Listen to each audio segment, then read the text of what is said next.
신명기 11장 26절에서 32절 말씀입니다. 신명기 11장 26절에서 32절입니다. 구약성경 280면입니다. 저와 번갈아 교독하고 마지막 절 함께 읽겠습니다. 제가 먼저 읽겠습니다. 내가 오늘 복과 저주를 너희 앞에 두나니 너희가 만일 내가 오늘 너희에게 명하는 너희의 하나님 여호와의 명령을 들으면 복이 될 것이요. 너희가 만일 내가 오늘 너희에게 명령하는 도에서 돌이켜 떠나 너희의 하나님 여호와의 명령을 듣지 아니하고 본래 알지 못하던 다른 신을 따르면 저주를 받으리라. 내 하나님 여호와께서 내가 가서 차지할 땅으로 너를 인도하여 들이실 때에 너는 그리심 산에서 축복을 선포하고 에발 산에서 저주를 선포하라. 이 두 산은 요단강 저쪽 곧 해지는 쪽으로 가는 길 뒤 길갈 맞은편 모래 상수리 나무 곁에 아라바에 거주하는 가나안 족속의 땅에 있지 아니하냐. 너희가 요단을 건너 너희의 하나님 여호와께서 너희에게 주시는 땅에 들어가서 그 땅을 차지하려 하나니 반드시 그것을 차지하여 거기 거주할지라. 함께 읽겠습니다. 내가 오늘 너희 앞에 베푸는 모든 규례와 법도를 너희는 지켜 행할지니라. 아멘. 오랜만에 신명기 강해로 돌아왔으니 지난 본문을 정리하고 오늘 본문으로 나아가도록 하겠습니다. 우리는 그분의 백성으로서 당연히 순종하는 것이 숙명인데 하나님은 순종하는 우리에게 세 가지의 축복을 약속하셨습니다. 첫 번째 축복은 약속에 대한 축복입니다. 그 땅에 비를 적절히 내려주심으로써 토지가 비옥하게 되는 것은 당시 사람들에게는 가장 바라는 축복 중에 하나라 하겠습니다. 두 번째 축복은 땅에 오래 살며 땅에서 하늘과 같은 삶을 살게 될 것을 약속하셨습니다.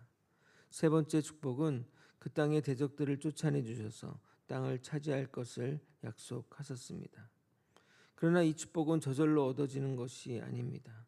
말씀과 가까이하며 주야로 말씀을 묵상하고 그 말씀에 순종하여 주를 사랑하고 주가 맡긴 자들을 사랑함으로써 주가 예비하신 복을 받게 되는 것입니다.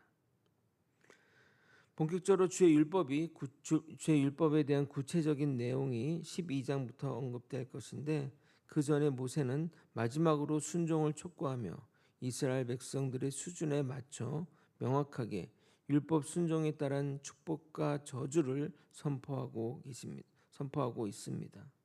우리 모두 이 말씀을 받아 주의 말씀을 따르는 것이 얼마나 좋은 일인지 깨닫는 저와 여러분이 되시길 예수 그리스도 이름으로 소원합니다.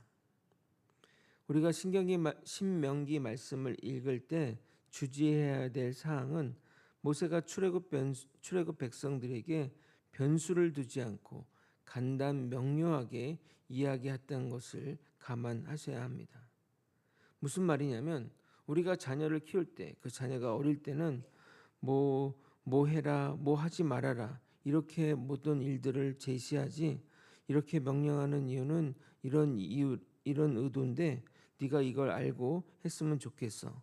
또는 너가 이 일을 하게 되면 이런 일이 벌어질 수 있으니 이런 일들은 안 했으면 좋겠어 라고 하지 않고 그냥 하지 마 라고 이렇게 간단 명료하게 한다는 겁니다. 그리고 자녀가 어릴 때는 정말 모든 상황을 단순화해서 명령합니다. 그거 만지면 다쳐 안 돼 라고 말하지. 그 어린아이에게 그거를 만지는데 조심하지 않으면 다칠 수도 있고 또 안 다칠 수도 있는데 다칠 확률이 높으니까 주의해라 라고 하지는 보통 않을 것이라는 겁니다. 여기서도 똑같습니다. 모세가 이제 하나님의 말씀을 처음 받는 출애굽 백성들에게 상황을 단순화하여 전달하고 있습니다.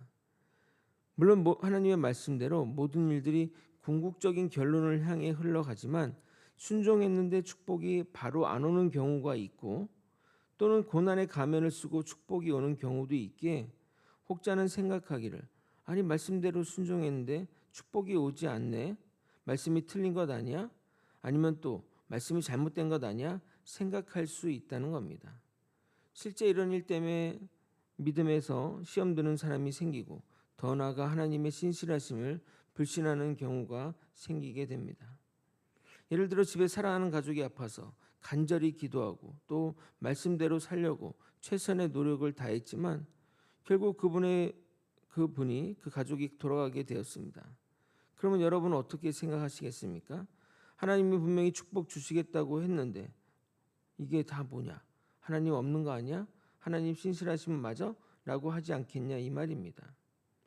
우리의 근시안적인 시각으로 바라보면 그렇게 이해할 수도 있고 또 그렇게 보여질 수도 있지만 궁극적으로 우리의 순종은 하나님의 축복으로 나아가는 통로이고 또 우리의 불순종은 멸망의 길로 나아가게 됩니다. 이 사실에는 절대 변함이 없습니다. 만약 지상에서 아무런 공로의 결과가 없을지라도 죽어서는 이 모든 것이 반드시 역전될 것입니다. 그 대표적인 성경의 얘기가 거지 나사로의 예화인 것입니다. 모세가 말하는 성경의 진리를 다시 한번 읽어보도록 하겠습니다. 26절부터 28절을 한번 여러분이 다시 한번 읽어보도록 하겠습니다. 함께 읽겠습니다. 시작. 내가 오늘 복과 저주를 너희 앞에 두나니 너희가 만일 내가 오늘 너희에게 명하는 너희의 하나님 여호와의 명령을 들으면 복이 될 것이요 너희가 만일 내가 오늘 너희에게 명령하는 도에서 돌이켜 떠나 너희 하나님 여호와의 명령을 듣지 아니하고 본래 알지 못하던 다른 신들을 따르면 저주를 받으리라. 모세는 이 메시지를 읽으면서 이 메시지를 너희가 다시 한번 가나안 땅에 들어가서 이것을 선포하라고 이야기합니다. 그런데 자세히 보면 이 장면은 참 슬픈 장면입니다. 왜냐하면 자신은 그 자리에 없기 때문입니다. 그러니까 내가 이 얘기는 하지만 다음에 너희들이 이 얘기를 또 해야 될 건데 너희들이 꼭 이것을 선포하라고 얘기한다는 것입니다. 아마도 모세는 여호수아에게 이 명령을 전달하는 것 같습니다. 29절입니다. 내 하나님 여호와께서 내가 가서 차지할 땅으로 너를 인도하여 들이실 때에 너는 그리심 산에서 축복을 선포하고 에발 산에서 저주를 선포하라. 성지 순례를 가게 되면 모세가 연설한 곳이라고 추정되는 곳에 가게 되는데 거기에 서서 딱 보면 오른쪽에 그리심산이 있고 왼쪽에는 에발산이 존재합니다.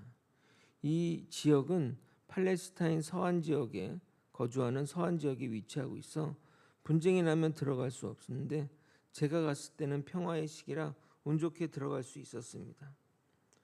이렇게 산을 통해 축복과 저주를 선포하는 이유는 믿음의 선택 가운데는 중간이 없다는 것을 명확하게 하기 위해서입니다.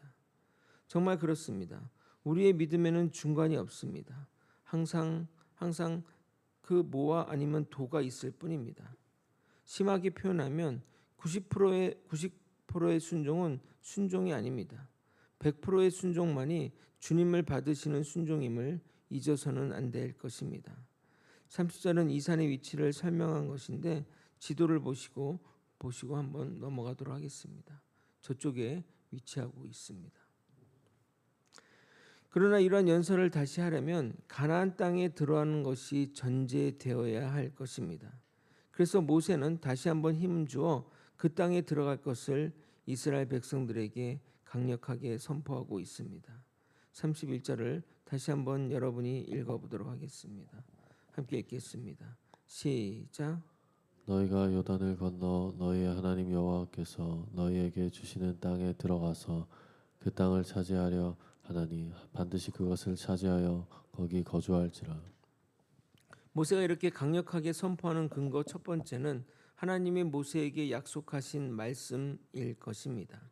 하나님은 만유의 하나님이시기에 하나님의 말씀을 의심해서는 안 될 것입니다. 그러기에 모세는 의심 없이 그 하나님의 약속, 가나안 땅에 너희들이 반드시 들어갈 것이라고 말하고 있는 겁니다. 두 번째는 지금까지 주님이 우리에게 약속하신 대로 한 채의 오차도 없이 지켜주셨고 어긋남이 없었기 때문에 그는 확신하여 말하는 겁니다. 사실 40년의 광야 생활과 가나안 땅 정복 전쟁에서의 승리, 그리고 그 먼저로서는 출애굽의 위대한 탈출 등 하나님이 돌보심이 없었다면 이스라엘 백성들은 다 몰살당하고 사라져 버렸을 것입니다. 하지만 하나님은 그냥 백성들을 광야로 내모시지 않으시고 다 준비하고 계획하셔서 거기서 그 모든 것들을 훈련시키고 가르치고 했던 것입니다. 그래서 모세는 그 지난 과거의 모든 일들, 하나님이 여태까지 나를 지켜줬던 그 모든 것을 생각하며 자신 있게 확신하며 그 땅을 차지할 것을 이야기하고 있는 것입니다. 저 또한 우리 성도님들에게 하나님이 살아계시고 우리를 위한 천국이 예비되어 있다고 강력히 말할 수 있습니다. 그 근거는 앞에서 말한 것과 동일합니다. 하나님이 말씀하신 말씀이시니 의심하지 않고 받아들이는 것이고, 두 번째로는 지금까지 나에게 보여주신 하나님의 모습, 하나님의 신실하신 모습 때문입니다. 하나님 정말 저에게 신실하셨습니다. 한 번도 틀리지 않았고 실수하지도 않으셨습니다. 그렇다면 제 삶이 항상 꽃길만 걸었을까요? 아닙니다. 그러나 그 모든 길에는 하나님의 뜻이 새겨 있었고 하나님의 섬세한 사랑 가운데 걸어왔다고 고백하고 싶습니다. 근데 저만 이런 고백을 하는 건 아니겠죠? 여러분도 동일한 간증이 있으리라 저는 확신합니다. 그러기에 우리 모두 확신을 가지고 이 주의 길, 주님의 길을 따라가는 길을 나아갔으면 좋겠습니다. 32절을 읽고 설교를 마치도록 하겠습니다. 내가 오늘 너희 앞에 베푸는 모든 규례와 법도를 너희는 지켜 행할지니라. 아멘. 말씀을 정리하겠습니다. 세상이 점점 복잡해지고 죄가 만연해져서 말씀대로 살아도 축복이 바로 오지 않거나 불순종해도 저주가 오지 않아 착각하거나 오해하는 일들이 벌어지기도 합니다. 그러나 하나님의 말씀은 반드시 성취가 될 것이고 또 성취가 되었습니다. 우리는 주님에 대한 확실한 신뢰를 가지고 살아갈 때 그 하나님이 우리를 향해 일하심을 분명 보게 될 것입니다.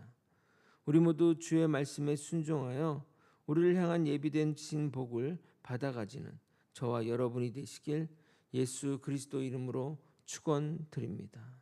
아멘. 기도하시겠습니다.